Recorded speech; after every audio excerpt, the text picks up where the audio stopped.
Welcome back, viewers. You're watching The Savera and I'm Shefali. India has taken some tough diplomatic measures against the Pakistani government after 26 tourists were killed in South Kashmir's Pahalgam in broad daylight on April 22nd by the Resistance Front terrorists. The Indian government has suspended the Indus Water Treaty with Pakistan, halted the scarce visa extension scheme for Pakistani nationalists, expelled military aides and slashed diplomatic staff at both High Commission in order to send a strong message to Shehbaz Sharif government that it will identify, track and punish every terrorist and their backers who were behind the Pahalgam attack. The Atari checkpost has been shut with May 1 deadline for any legal cross-border returns. Prime Minister Narendra Modi at a rally in Bihar on Thursday said, "India's spirit will never be broken by terrorism. Terrorism will not go unpunished," he stressed. "I want to say in a very clear words that the terrorists who carried out this attack and those who conspired in it will receive a punishment bigger than they can imagine."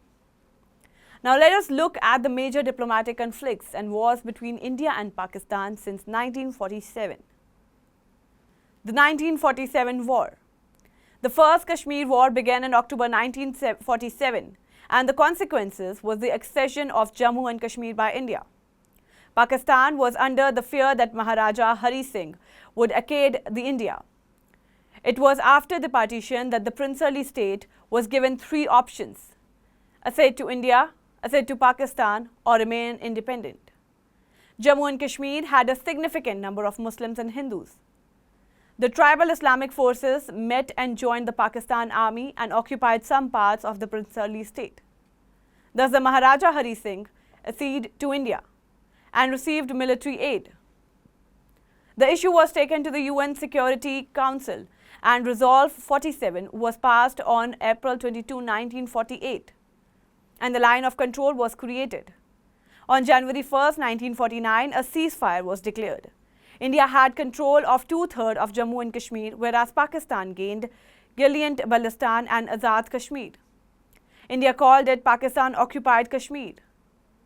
The 1965 War. It started with Pakistan's Operation Galbatar, where the forces tried to enter the Indian administration areas and start the insurgency. The Indian government launched a full-scale military response against West Pakistan. The war was fought for 17 days and thousands of people died on both sides. The Soviet Union and USA had to intervene and a ceasefire was declared. India had an upper hand in the war as Pakistan caused insurgency.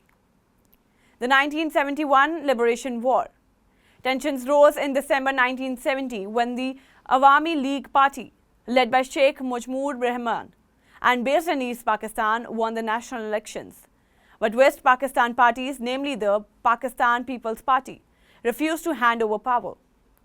Tensions between Bengalis and Biharis, the Urdu-speaking communities that had moved to East Pakistan from different parts of the India after partition rose, which led to attacks on some Bihari communities. In March 1971, the Pakistan Army intervened to stem the growth of nationalist sentiments in the East and recruited local pro-Pakistan Bengalis and non-Bengalis, including member of the Islamic organization Jamaat-e-Islami. An eliminated toll of both civilians and military deaths ranged from 5 lakh to over 3 million. Millions of refugees fled to neighboring India. On December 16, 1971, Bangladesh was created. The 1999 Kargil War. The Pakistani troops infiltrated the line of control and occupied Indian territory of Kargil in Kashmir. There was fear of large-scale military escalation, which then forced the US to pressurize Pakistan to withdraw. Pakistan had faced the pressure of international isolation, which could be detrimental in its economy.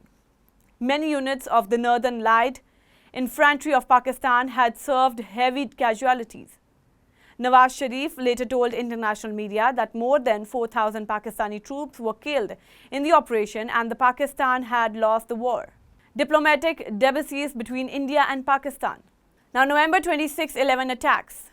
On November 26, 2008, fears of direct military confrontation between India and Pakistan abounded after militants laid siege to Mumbai, killing 166 people, including 6 Americans. Both India and the US blamed Pakistan-based Lashkar-e-Taiba, a militant group with alleged ties to the Inter-Services Intelligence (ISI), for perpetrating the attack. Instead of escalating tensions, India looked the diplomatic route by seeking cooperation with the Pakistani government to bring the perpetrators of the attack to justice, paving the way for improved relations. When Modi became PM in 2014, Prime Minister Narendra Modi invited then Pakistan Prime Minister Nawaz Sharif to attend his inauguration. After a brief period of optimism, relations turned sour once more in August 2014 when India cancelled talks with Pakistan's Foreign Minister after the Pakistani High Commission in India met with Kashmiri separatist leaders. The 2016 Uri attack. Momentum towards meaningful talks came to an end in September 2016 when armed militants attacked a remote Indian base in Uri, near the LOC, killing 18 Indian soldiers in the deadliest attack of the Indian armed force in decades. Indian officials accused Jaish-e-Mohammed, another group with alleged ties to ASI, of being behind the attack.